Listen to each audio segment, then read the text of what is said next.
গাজীপুর চৌরাস্তা ইসলামপুর ভাঙ্গা ব্রিজে বর্তমানে আছি। তো এই মুহূর্তে আমি যে জায়গাটিতে আছি সেটা হলো ভাঙ্গা ব্রিজের এক পাশে একটা মাঠ আছে। তো এই মাঠের এখানে আছি। তো মূলত বিশেষ করে বন্ধের দিন শুক্রবারে, এই শুক্রবারে কিন্তু এই মাঠে প্রচুর মানুষের চলাচল থাকে, সবসময় আনাগোনা থাকে। তো এখানে মানুষের এত চলাচল করার কারণটা কি জানেন?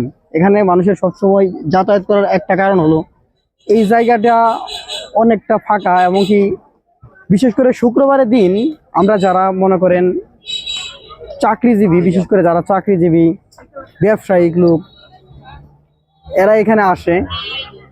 এই জায়গাটা অনেক ফাঁকা এবং অনেক সুন্দর একটা জায়গা।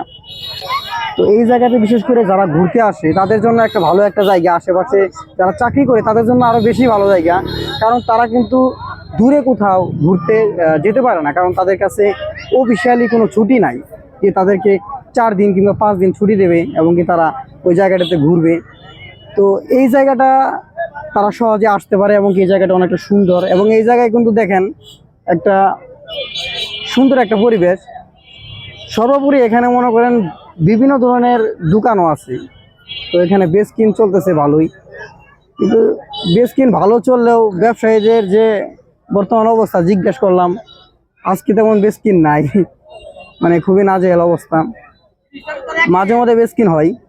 তো যাই হোক, যারা গাজীপুর চৌরাস্তায় আসেন কিংবা আসতে চাচ্ছেন, তারা যদি এই ভাঙ্গা ব্রিজে আসেন, তো এখানে আপনারা চাইলে আসতে পারেন। জায়গাটা অনেক সুন্দর।